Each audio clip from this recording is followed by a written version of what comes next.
예, 안녕하십니까. 유수봉입니다. 컴퓨터 개론, 엑셀, 그 중에서도 데이터베이스와 목록에 대해서 강의를 시작하겠습니다. 데이터베이스란 말이 나오니까 조금 거부감, 전문 용어니까 좀 거부감을 가질 수 있고요. 또 목록이란 말도 나오는데 저거야 대충 가면 잡히는 내용이죠. 리스트 같이 쭉 데이터가 쭉 열거되어 있는 것 생각할 수 있는데 큰 부담 갖지 않고 들어도 됩니다. 뭐 사용하는 기법이 조금 수준이 있긴 한데 뭐 데이터베이스 쓰는 거니까 새로운 거니까 조금 그 정도는 감수해야겠구나 라고 생각해 주면 좋을 것 같습니다. 오늘 배울 내용들 한번 살펴보겠습니다.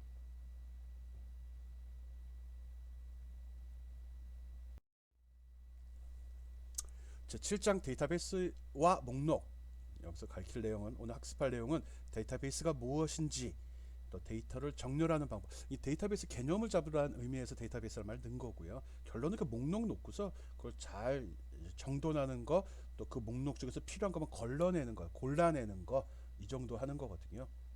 뭐 어렵지 않습니다. 그리고 중간에 데이터베이스 필터가 있는데 이건 시간이 좀 걸릴 것 같아서 다음 시간으로 넘겨놨고요.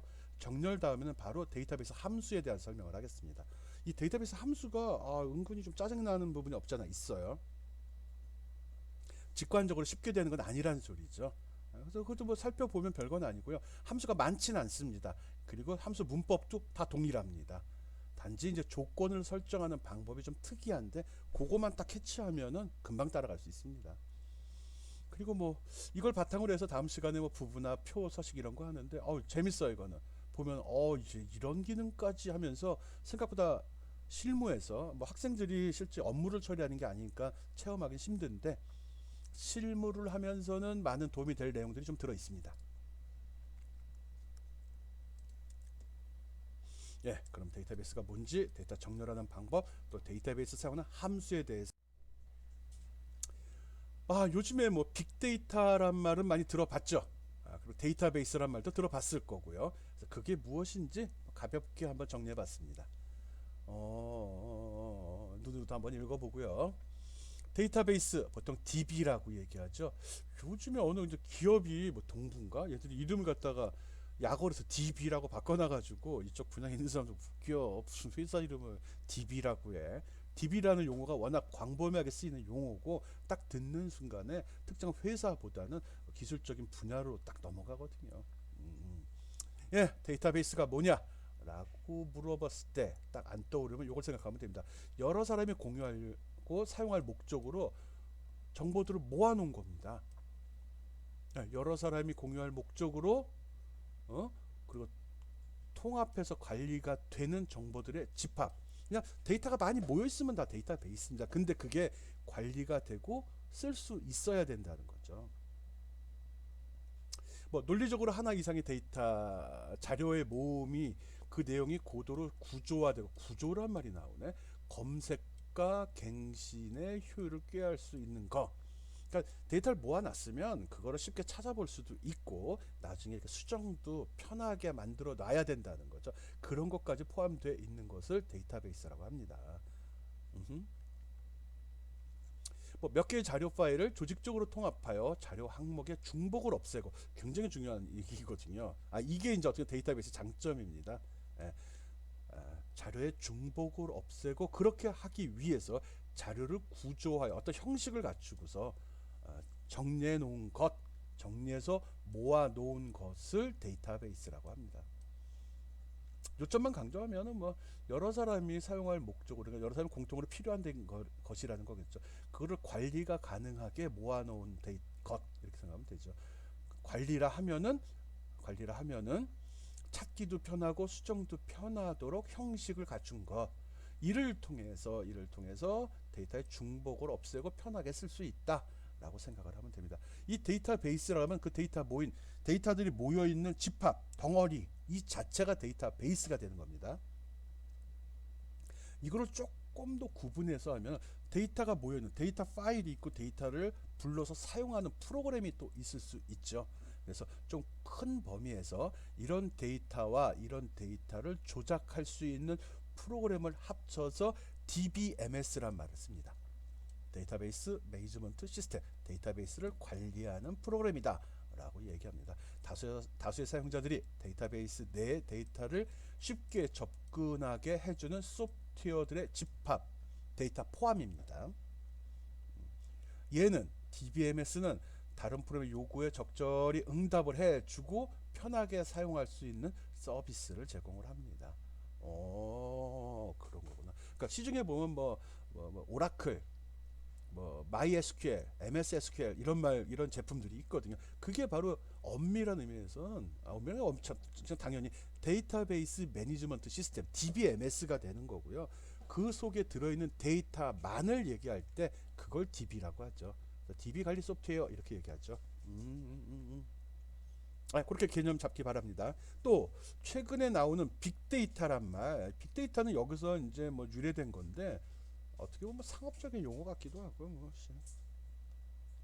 요즘에 이제 IT 기술이 많이 이게 발전을 하면서 과거같이 사람이 어떤 데이터를 생산해내는 게 아니라 기계가 자동화된 기계가 또 자동으로 엄청난 양의 데이터를 막 생산해냅니다. 그 틀도 다양한 기계가 지 멋대로 만들다 보니까 정형화되지도 않았거든요.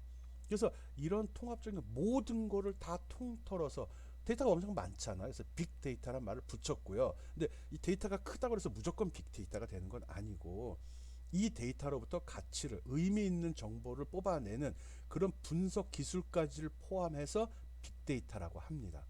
엄청나게 정형화되지 않은 큰 데이터들과 이를 처리할 수 있는 기술을 빅데이터라 한다라고 기억을 해주면 됩니다. 그러니까 빅데이터가 단순히 데이터가 크다는 의미만 있는 게 아니구나.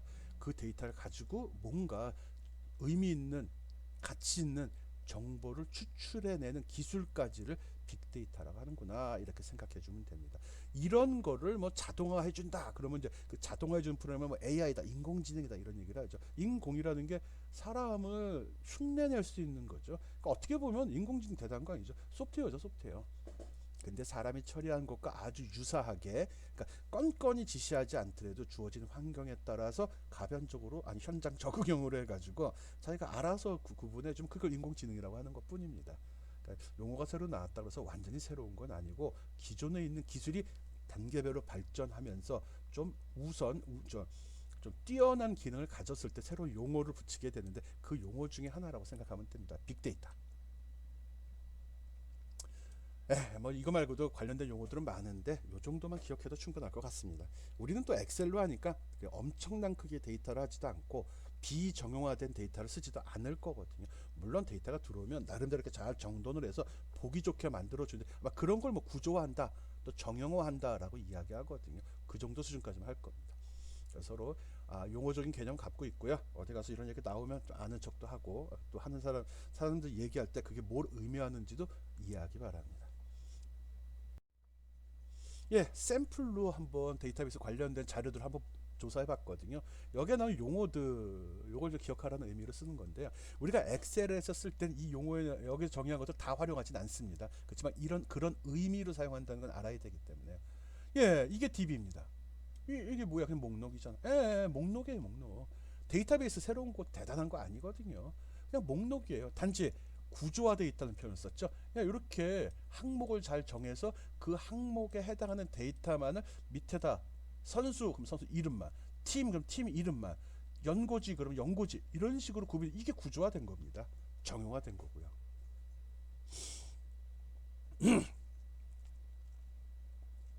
그러니까 이 학문적인 용어가 좀 낯설어서 그런 거지 우리가 모르는 완전히 동떨어진 사실을 나타내는 건 아니거든요. 우리는 이미 엑셀을 쓰면서 표를 만들었잖아요. 그게 DB예요. 사이즈가 좀 작을 뿐이죠. 그런 게 많이 쌓이고 나 위에 다른 사람도 쓰고 내가 또 재활용을 하게 된다. 그러면 당당하게 이건 내 DB야 이렇게 이야기해도 됩니다. 남들이 와서 파일이잖아. 파일이 DB지 이렇게 얘기해도 된다는 거죠. 그렇게 하면 되고요. 우리 엑셀에다가 표를 만들게 되면 이런 식으로 구성을 하죠. 여기에 보면은 용어가 좀 들어갈 뿐입니다. 우리는 행하고 열로만 구분을 했었죠.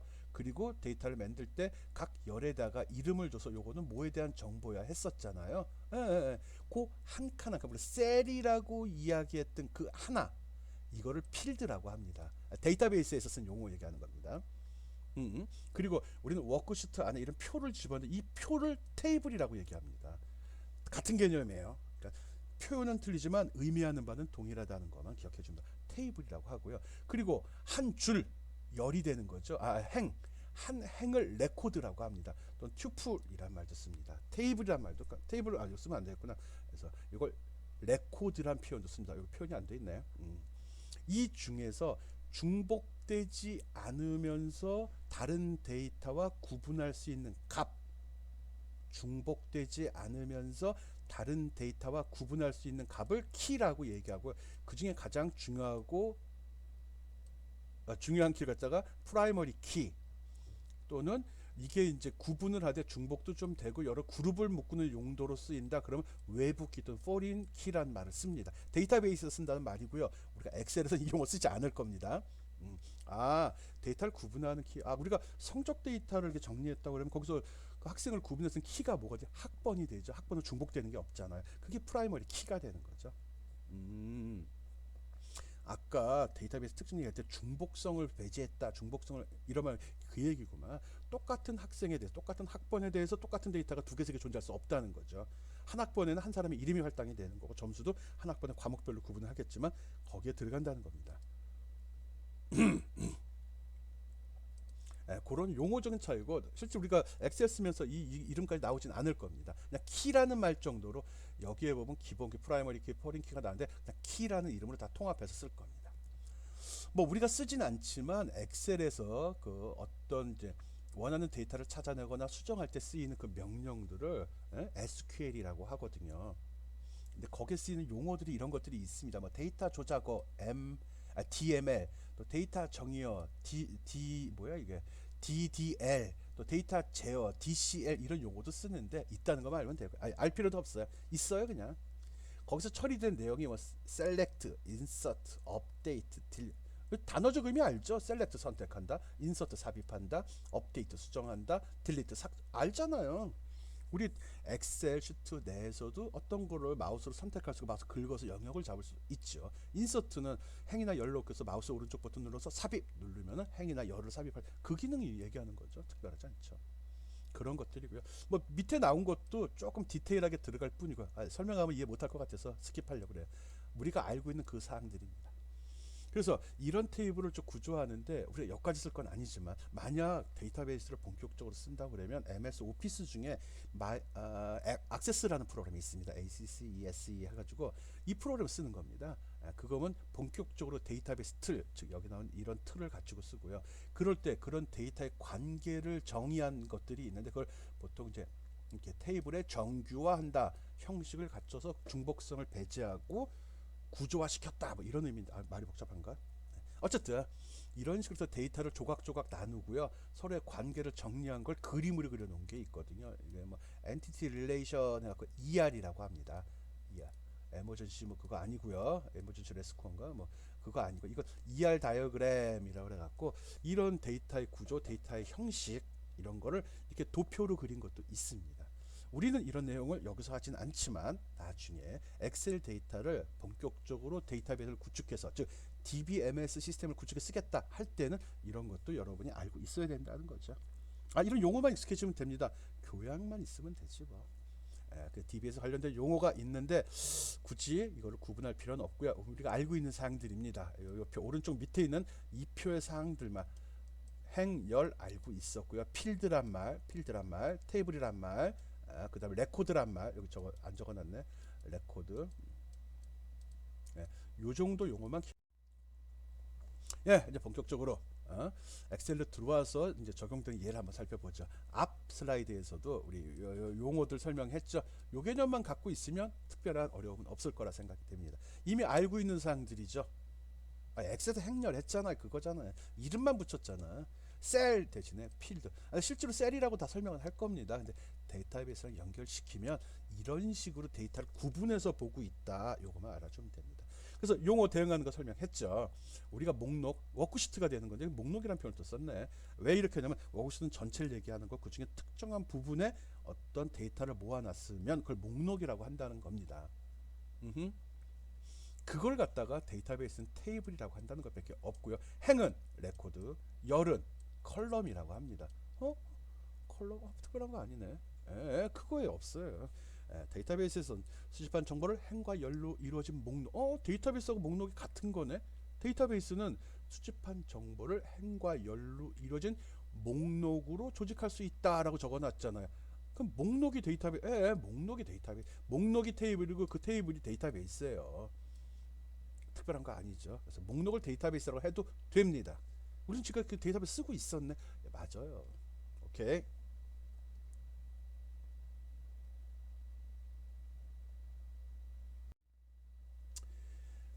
목록. 거꾸로 목록은 뭐냐? 아니, 데이터베이스라며. 목록 내용을 한번 보자는 겁니다. 목록 내용. 목록 내용은 레코드라면, 레코드가 뭐였죠? 줄이었잖아요. 한 줄 행이었잖아요. 행드라면 맞아. 즉 행 단위로 서로 다른 정보들이 들어있다는 거죠. 같은 줄에 같은 종류의 데이터는 안 들어간다는 거죠. 여긴 사원 번호, 이름, 직급, 부서, 급여 다 다른 정보잖아요. 이렇게 요게 한 사람의 정보가 되도록 구성을 하고 있죠. 그거를 레코드라고 한다라는 걸 기억하면 됩니다. 레코드는 하나 이상의 열로 구성. 당연하지. 사원 번호, 이름, 직급, 부서명, 급여 이게 열이죠. 이게 필드라고 하는 거, 열이라고 하는. 이미 다 알고 있는 사항이잖아요. 그래서 열 제목을 필드라고 하는. 요 제목 든 걸 굳이 우리는 그냥 주소로 해서 A에 1, B에 2 이런 식으로 했죠. 열 번호하고 행 번호로 주소를 만들었는데 요 위에 이름을 얘기한다 생각하는데 그거를 이렇게 구체적으로 이름을 부여한 거 그걸 필드 이름이라고 한다라고 생각하면 됩니다. 그리고 한 목록 안에 열 제목은 이것들은 서로 이름이 틀려야 돼요. 즉 다른 종류의 데이터라는 소리죠. 이미 알고 있는 사항을 너무 심주어 설명하네. 아무것도 아니잖아. 그냥 표 똑같은 내용 없는 표. 한 줄에 한 사람에 대한 정보가 들어가면 그게 데이터베이스야. 한 줄로 돼 있으면 그걸 레코드라고 하고 즉 세로로 봐서 그걸 하나의 열이라고 하죠. 그건 필드라고 해. 이 정도까지만 기억해 줍시다. 이미 다 알고 있는 사항인데 용어 통일이죠. 용어를 정의를 해야지 내가 강의를 할 때 내가 하는 말이 무엇을 의미하는지 명확히 이해할 수 있을 것 같아서 설명했습니다. 알았어. 레코드하고 필드. 오케이.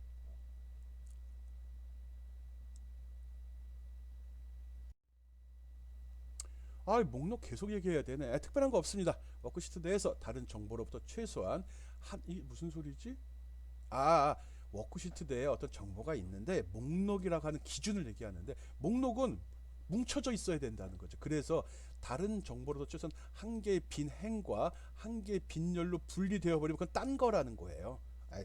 워크시트 안에 여러 개가 있는데 이렇게 큰 시트 안에 요게 요만큼 목록 맨을 요 데이터 집어넣고 요만큼 집어넣었어. 그러면 이 둘은 다른 거라는 거죠. 즉 여기에 한 줄 이상의 줄로 구분이 되거나 한 칸 이상의 열로 구분이 되어 있으면 이건 다른 목록이다 이겁니다. 바꿔 얘기하면 이 목록 안에는 빈 칸은 상관이 없지만 빈 줄은 있으면 안 됩니다. 빈 줄, 한 줄이 비어 있으면 그거는 거기서 목록이 끝난 걸로 받아들인다는 거죠. 늘 붙어 있어야 된다고. 덩어리라고. 오케이. 목록은 덩어리. 오케이. 워크시트 안에 덩어리가 따로따로 분리되어 있으면 다른 목록. 오케이. 목록 덩어리.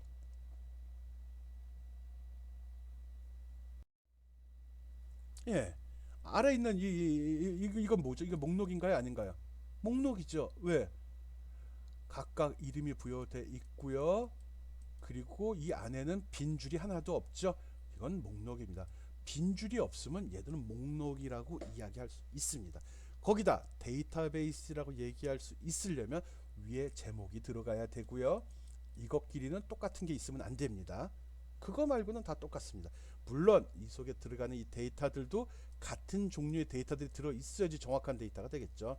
급여하고 여기다 사람 이름 집어넣어 버리면 이건 이상한 데이터가 돼 버리잖아요. 그래서 이렇게 위에 제목, 즉 필드명과 맞는 그런 데이터가 쭉 열거되어 있으면 그것을 목록이라고 한다. 목록. 오케이.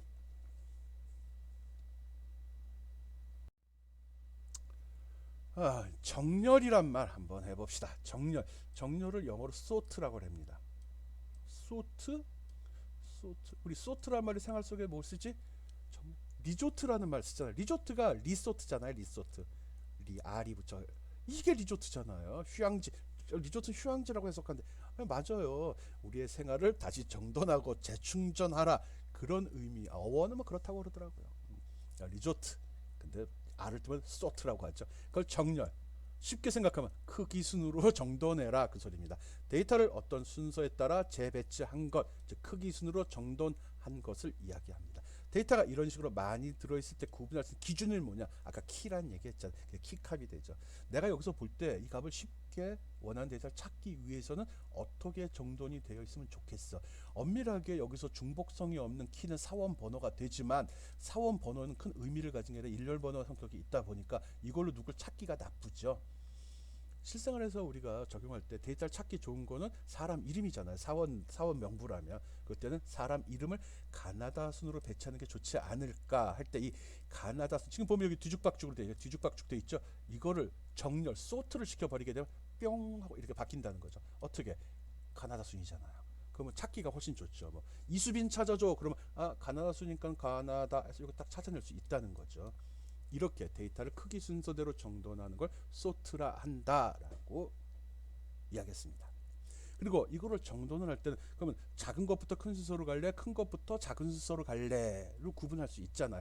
가나다 순으로 할래, 아니면 역순으로 할래 이런 거죠. 그래서 이걸 구분할 때 우리나라 말을 썼어요. 오름차순, 내림차순이라는 말씀. 오름차순 올라간다는 순은 데이터가 점점 커진다는 거예요, 작아진다는 거예요. 커진다는 거죠. 보통 가나다 순으로 해, 1, 2, 3, 4 순으로 해. 이게 오름차순이죠. 거꾸로 내림차순으로는 큰 숫자부터 적으라는 거죠. 어떤 경우가 있을 수 있을까요?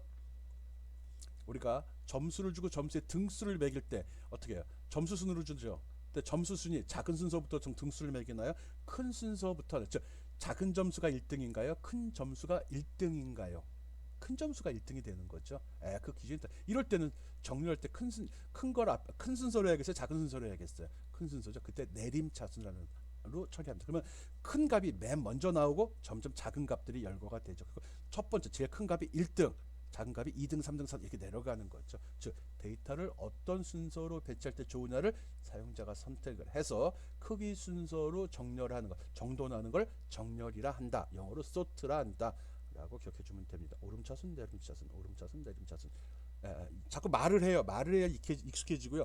내 입에서 자연스럽게 나와지 내 머리에서도 쉽게 이해를 합니다. 이런 오름차순과 내림차순 정돈하는 그 기준이 되는 걸 키라고 합니다. 엄밀하게 정렬키라고 얘기하죠. 이 정도 알면 됐죠. 아는 거네. 가나다도 정돈하는 걸 소트. 오케이. 정렬 단계 뭐 설명할 필요 없는데 실제 엑셀 시트 상에서 어떤 목록이 있을 때 목록을 가지고 정렬하는 방법입니다. 일단 목록이 있을 때 그 범위를 지정해서 소트하는 방법도 있고요. 그냥 그 목록 안에 특정한 셀 하나만 선택하면 그러면 정렬로 들어간 다음에 그냥 전체가 선택이 됩니다. 아까 얘기했죠. 목록은 중간에 빈줄이 있으면 안 된다고. 빈줄이 없는 그 한 덩어리를 목록이라고 한다 했잖아요. 그래서 딱 클릭을 하면 거기서 밑으로 쭉 얘가 엑셀 그림 확인을 합니다. 빈줄이 있나 쫙. 그래서 없으면 쫙 가다가 빈줄이 나오면 거기까지를 목록의 끝으로 생각을 합니다. 그리고 정렬하면 첫 번째 행에 열 제목이 들어있으면 더 좋습니다. 보기가 좋다는 거죠. A, B 이렇게 나가는 것보다 이건 이름, 4번, 부서 이렇게 나오면 이해가 쉽잖아요. 그래서 그거를 제목으로 되어 있으면 물론 옵션으로 선택이 가능합니다. 그래서 그거를 맨 첫 줄은 제목이야 라고 체크를 해주게 되면 정렬할 때 이걸 제외하고 밑에 있는 것들만 데이터만 가지고 정렬을 수행을 합니다. 그리고 그 정렬이 많이 있다더라도 셀을 하나 선택하고 할 때는 전체가 선택이 되지만 직접 내가 영역을 선택했다면 선택한 것만 갖고도 정렬을 합니다. 오, 그래. 뭔지 모르겠지만 뭐 대충 감이 잡혀. 그리고 정렬할 때 기준은 2개 이상도 가능합니다. 첫 번째 이걸로 하고 이거 다음엔 이걸로 이렇게 여러 개 목록으로 지정이 가능합니다. 해보면 알겠다. 오케이, 그렇죠? 예. 뭐 사용하는 기능은 홈 탭 누르면 편집이라는 그룹에 보면 정렬이란만 나오고 정렬과 필터 오늘 2가지 할 건데 주로 정렬만 할 거거든요. 이게 나오고 이걸 클릭하면 바로 수행이 됩니다. 어떤 창이 나오게 되거든요. 창이 나오면 거기서 필요한 게 뭐죠? 어느 걸 기준으로 해서 정렬할 건지 키가 필요하다고 그랬죠. 기준. 그리고 이거를 오름차순으로 할 건지 내림차순으로 할 건지도 정의를 해줘야겠죠. 이 2가지만 선택하고 실행하면 데이터 값이 싹 정돈이 됩니다. 진짜 그렇게 될까요? 해봐야죠. 해봅시다. 예, 데이터 정렬하는 방법 설명하려고 합니다. 예, 아까 이야기했듯이 정렬하는 기능은 목록의 특정한 셀에 아무데나 놓고서 메뉴상에 홈 탭 리본의 홈에 보면은 어디 있냐? 예, 오른쪽 끝에 가서 편집이라고 돼 있나? 끝인가 보네.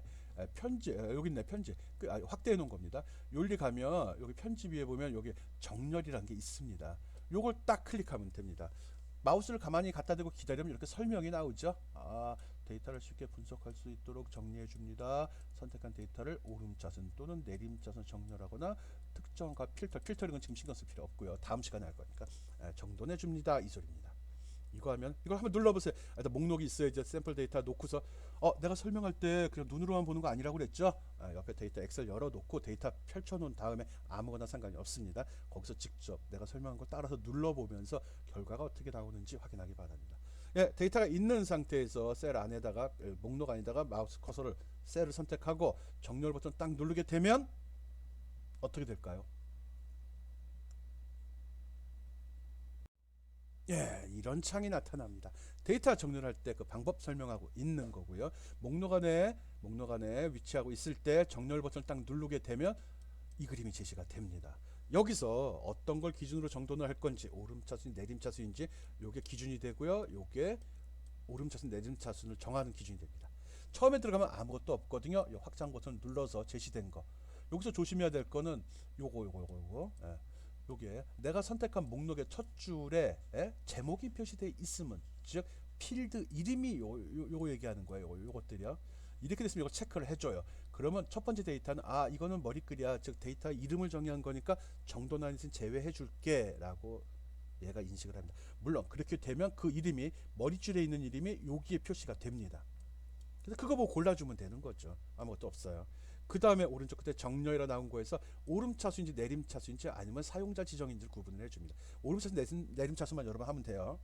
네. 그래서 요거 딱 기준이 뭐다 그리고 정렬 순서는 뭐다 하고 확인 눌러주면 데이터가 바로 정돈이 돼버립니다. 금방 돼버려요.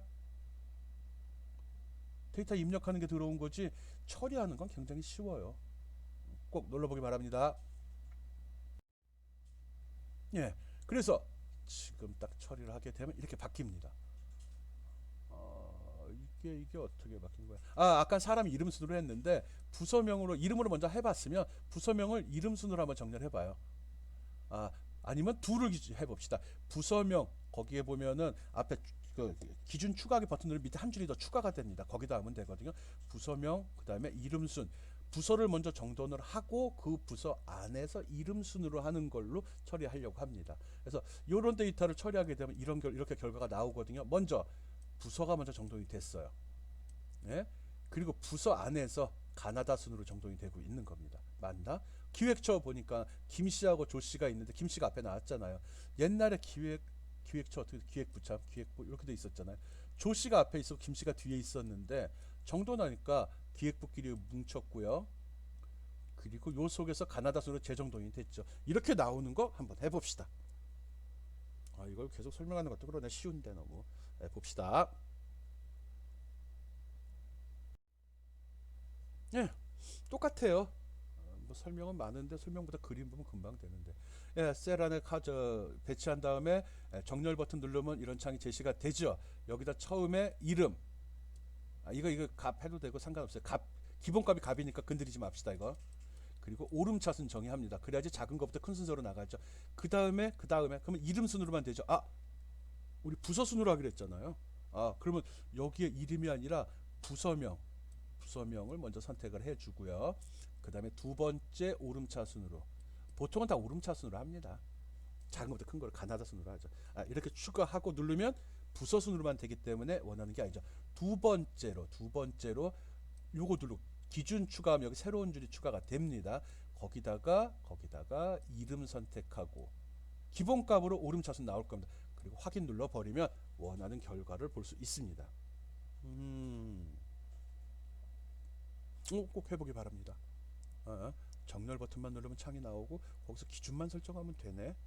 별거 아니네.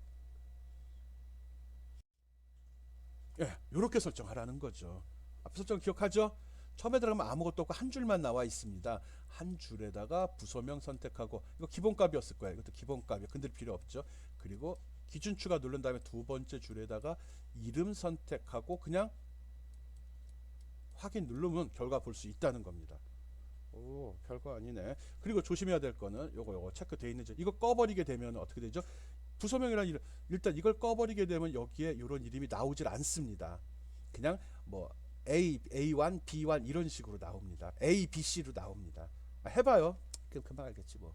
그래서 이걸 켜놓고 이거는 첫 줄에 목록의 맨 위에 그 제목이 나와 있을 때 하는 거고요. 그렇지 않을 경우 끄고서 써도 됩니다. 근데 지금 우리 제목을 넣기 때문에 꼭 체크가 되어 있어야 합니다. 데이터 정렬창 설명했습니다. 예, 여러분도 해봐야 되죠. 지금 보면 샘플 데이터인데 가능하면 요거 어디다 올려놓도록 하겠습니다. 지금 이런 데이터를 정렬해서 이 기준을 만들어야 되거든요. 어떻게 할 거죠?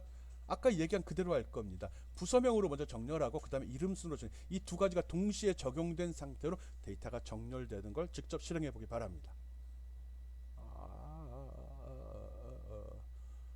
어떻게 되는지 알죠? 앞에 설명 다 했기 때문에 그냥 목록에 아무데나 가 있으면서 정렬 버튼만 누르면 되는 거예요. 이건 작업을 다 한 다음에 어떻게 해야 되죠?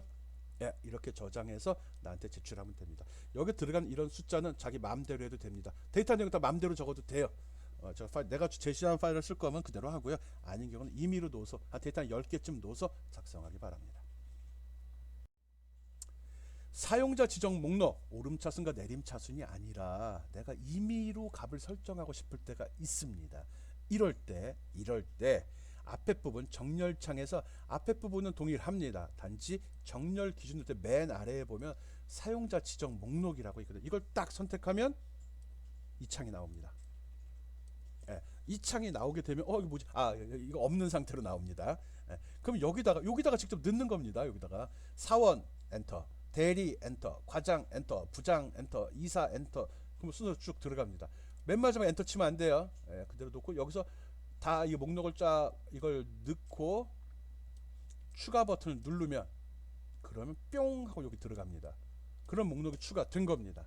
그리고 확인 누르면 정렬창으로 돌아오고요. 이게 여기 이렇게 표시가 됩니다. 그럼 요 순서대로 정돈이 되겠다는 겁니다. 거꾸로였는데 왜 그런 실수를 해요? 거꾸로 하면 다시 넣으면 됩니다. 그 순서 중요하죠? 그런데 이 엑셀 프레임 참 잘 만들어 가지고요. 여기 확장해 보면 알겠지만 이 목록을 거꾸로 표시한 목록도 자동으로 추가되어 있습니다. 선택만 해주면 되죠. 이건 사용자 지정 목록이라고 하고요. 이걸 들어가는 방법은 정렬창에서 정렬 기준을 누르면 맨 아래쪽에 사용자 지정 목록이라는 게 나오고요. 거기에 창이 열리면 목록 항목에다 입 넣고 엔터 조심해서 맨 마지막에 넣지 말라고 그랬어요. 그러고서 추가하고 확인 누르면 다시 창으로 돌아오고요. 여기서 확인해서 버튼 누르면 이 기준으로 정돈이 됩니다. 그럴까? 진짜 됩니다. 예, 진짜 확인해 보라고 사용자 지정 목록을 사용한 정렬하기 실습 파일 제공했습니다. 이런 데이터 아까 임의로 만든 데이터 그냥 써도 상관이 없습니다. 대신 사용자 지정 목록을 여러분이 직접 지정을 해줘야 됩니다. 뭘로 지정하지? 여기 들어있는 이 직급 종류를 다 적어줘야 되는데 직급별로 군대 계급도 잘 모르죠. 군대 안 간 친구들. 일단 회사에 가면 나름대로 요즘은 이제 뭐 이런 직급을 없애는 추세긴 한데 어쨌든 회사에는 직급이 있고 직급의 이름이 이렇습니다. 제일 마지막이 사원, 여러분이 들어갈 자리죠. 조금 승진 한 3, 4년 되면 대리, 5, 6년 되면 과장, 한 7, 8년, 10년 되면 부장, 거기서 잘 나가면 이사, 더 잘하면 상무 됐다가 회사 차려서 사장하죠. 이게 순서입니다. 얘가 큰 놈이고요. 얘가 작은 놈입니다. 그래서 얘부터 차례대로 이렇게 놓아주면 됩니다. 그럼 그 순서가 돼서요. 그러면 사용자 목록 지정이 되는 거죠. 사용자 지정 목록이 되는 거. 이거 꼭 테스팅 해갖고 작업하고요. 이거는 이렇게 사원인데 사용자 지정 목록이란 파일로 사원 포함해서 저장해서 제출하면 됩니다. 꼭 실습해 보기 바랍니다. 뭐 했죠? 정렬해서 사용자 지정 목록, 정렬해서 사용자 지정 목록 설정하는 거, 적용하는 거 연습해야 하라는 겁니다. 데이터베이스 함수 보겠습니다. 이 데이터베이스 함수 흔하게 쓰는 건 아니고요. 여러분이 이걸 쓸 날이 왔으면 좋겠습니다. 정도 한다고 그러면 예, 데이터도 좀 많은 거고요. 진짜 야 도사야 소리 듣습니다. 이 정도 데이터 쓰면 데이터베이스 함수는 그 목록 안에서 즉 데이터베이스 안에 있는 데이터를 조작하는 찾아내는 역할을 주로 합니다. 함수 써봤죠? 앞에서 한 일주일 내내 하는 거 있었잖아. 지저분하게 많은 거. 함수를 내가 몇 주에 걸쳐 했더라, 몇 시간에 걸쳐 했더라, 되게 많아요. 있습니다. 그리고 이 데이터베이스 함수의 특징은 앞에 D자로 시작합니다. 데이터베이스이기 때문에. 그리고 사실 많이 안 써요. 그냥 일반적인 함수 쓰기도 하거든요. 근데 알면 좋습니다. 데이터 양이 좀 많을 때 쓰죠. 데이터 양이 많다는 게 여러분이 데이터가 많다는 게 몇 개쯤이 많은 거죠? 100개, 1000개, 만 개? 그 정도면 많은 게 아니라 있는 거죠. 뭐 만 개, 10만 개, 100만 개 이 정도 돼야지 크네. 이걸 언제 봐야죠. 한 만 개만 넘어가면 그 다음에 대책이 없어지기 시작하거든요. 그럴 때 주로 사용을 합니다. 예, D자를 빼고 보면 이 함수가 뭔지 금방 이해됩니다. D로 시작한다. D자 빼고 봅시다. 에버리지 뭐 하는 함수겠어요? 평균, 카운터, 계산하는 건수 계산. 카운터 A. 카운터하고 카운터 A의 차이점은 뭘까? A가 알파벳이라는 의미, 문자라는 의미로 씁니다. A가 없으면 숫자가 들어있는 것만 카운팅하는 거고요. A자, 올로 보는 게 낫겠다. 데이터가 들어있는 모든 것 이렇게 생각하면 됩니다. 데이터가 들어있는 모든 셀의 개수입니다. 개수의 개수. 그럼 에버리지가 있으면 dsum도 있네. 있어요. dsum도. 그렇죠. 이렇게 추측할 수 있으면 역시 훌륭한 학생입니다. 잘 가르쳐서 그러겠지만 알았죠? D자를 빼고 난 뒤에 있는 글씨만 보고 무슨 기능을 시행하는지 파악하면 좋습니다. 맥스 뭘 것 같아요? 최대값. 미니멈 민 최소값. 맞아요. 그 데이터베이스 안에서 가장 작은 값, 가장 큰 값을 찾아내는 그런 거고요. 카운터는 개수를 헤아리는 거고 평균, 합계. 이전에 알고 있었던 함수랑 동일합니다. 단지 이름 앞에 D자가 붙은 거죠. 그럼 똑같은 상관도 똑같은가요? 라는 의심을 갖고 호기심에 내가 설명하는 걸 잘 들어주면 고맙죠. 조금 틀립니다. 함수 사용하는 방법이 조금 틀린데 대신 틀리긴 하지만 아주 쉽습니다. 무조건 이 형식을 따라갑니다. 처음엔 데이터베이스를 지정합니다. 즉 목록의 범위를 지정합니다. 그리고 어떤 데이터를 찾을 건지를 정합니다. 어느 데이터 행렬 있죠. 필드 이거 값을 더해줘. 이거 값의 개수를 헤아려줘. 그것만 지정하면 됩니다. 쉽네. 그리고 이게 들어와요. 이 조건이. 요거만 조심하면 더럽다는 거는 이전 했던 방법과 틀리다는 겁니다. 더럽다는 내가 복합적인 의미로 쓰 어렵다를 더럽다라고 합니다. 더럽다라고 합니다. 싫은 걸 더럽다라고 합니다. 그렇게 부정적인 의미로 쓰니까 뭐 더럽다가 이게 지저분하다, 위생 것까지 연결하지 맙시다. 그것도 포함하고요. 모를 때는 무조건 위자들을 쓰면 됩니다. 수식 입력창 왼쪽 편에 보면 fx라고 적혀 있죠. 이걸 누르고 골라도 됩니다. 아니면 이러면 좀 단계가 복잡하다 싶으면 는 d 그리고 average 또는 dsum 여기 그러니까 수식 입력 dsum 하고 는 친 다음에 가로 연 다음에 그 다음에 fx를 누르면 바로 이 창이 나옵니다. 여기서 보고하면 되죠. 데이터베이스 목록 크기, 목록을 직접 지정하면 되는구나. 이거 지정해줘야 되는 자동으로 들어가지 않습니다. 소트는 자동으로 했죠. 자동으로 안 들어갑니다. 그 다음에 필드는 위에 제목인데 조심해야 될 건 제목에 들어간 게 있으면 여기다 이렇게 따옴표 붙여줘야 된다는 거 기억해 주면 됩니다. 제목에 들어있는 거 그대로 해주면 됩니다. 특별하지 않죠. 따옴표 붙여야 된다는 거 적어놨죠. 묶어서 해야 된다요. 그리고 조건 어느 걸 찾아야 되지 그럼? 다 하고 싶어. 다 할 거면 D자 빼고 해야죠. 썸하면 그냥 다 합쳐지잖아요. 다 하는 게 아니라 조건에 데이터베이스는 엄청나게 많은 데이터를 포함하고 있기 때문에 특정 조건에 맞는 데이터만 골라내는 그러려고 하는 거죠. 늘 다 가지고 다닐 거면 이런 거 왜 해요? 할 필요 없어요. 그냥 에버리지만 쓰면 돼요. 썸 쓰고. 데이터베이스에 쓰는 대부분의 함수들은 어떤 조건에 만족하는 걸 골라서 얘기하는 겁니다. 데이터를 골라 쓴다 이렇게 생각해요.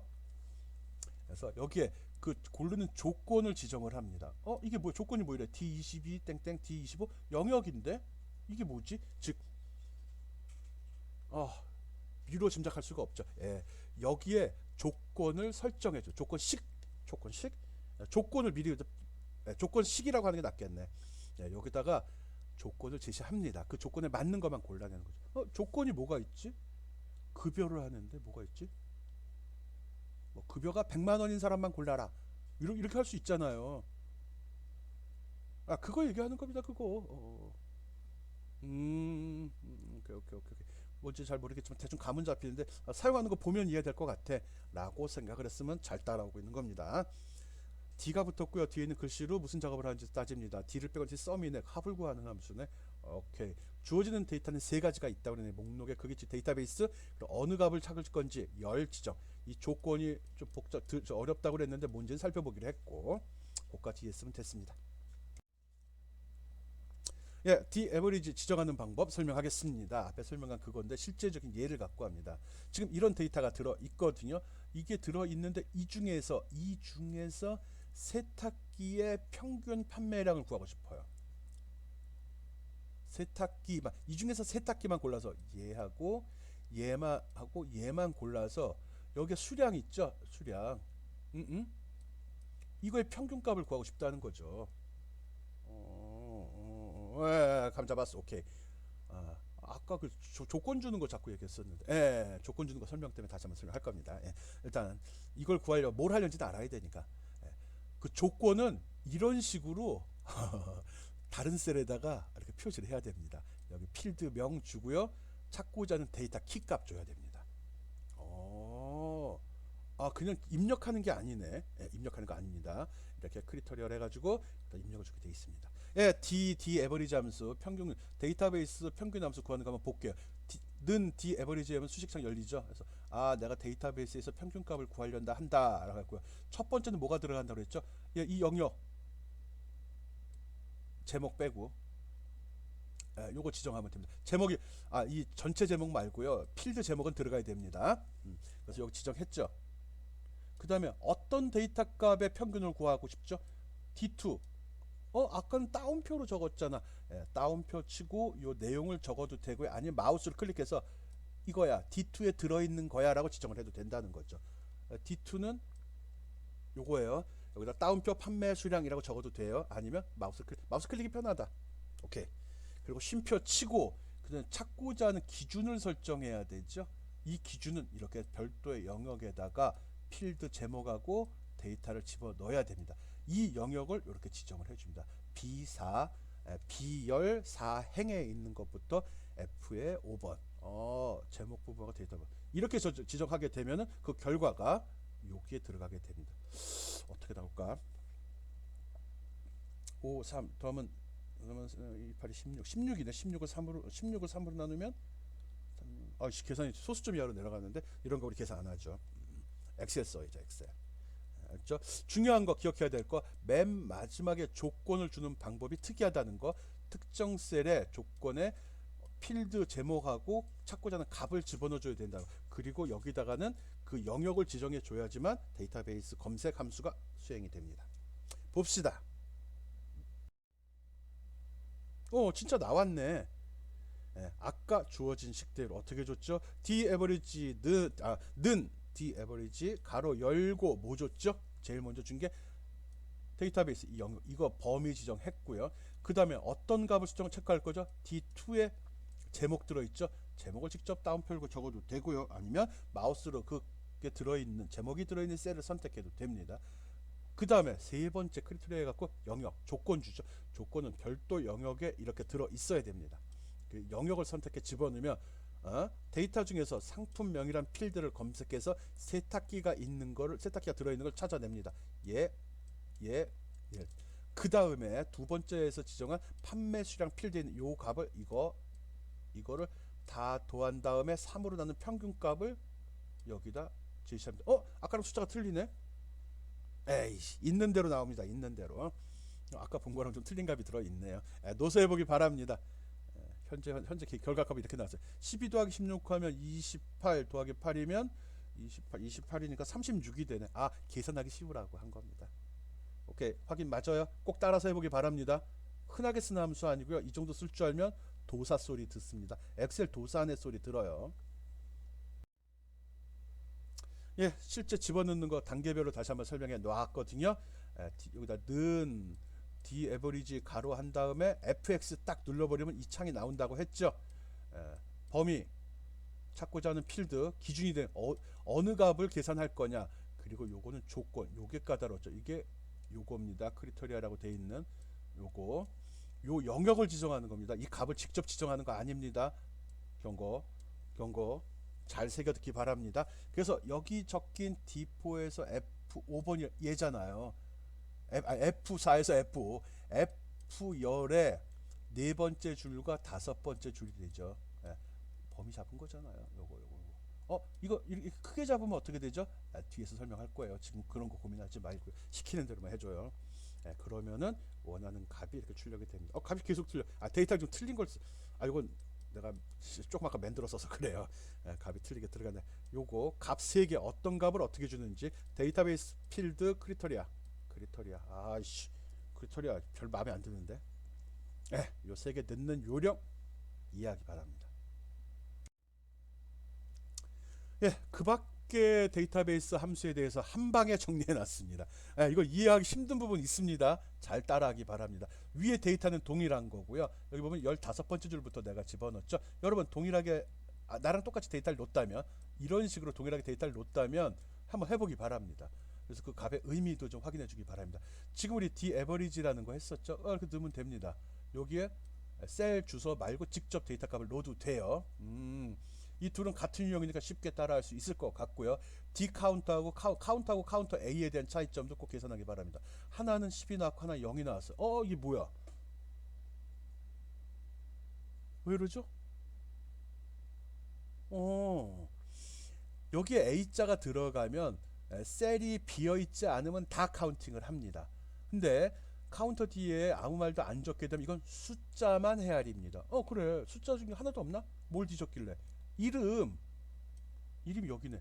여기에 숫자 하나도 없잖아. 이 조건에 맞는 거는 데이터가 채워진 건 10개가 있네요. 그 중에 숫자가 들어간 건 하나도 없다는 소리구나.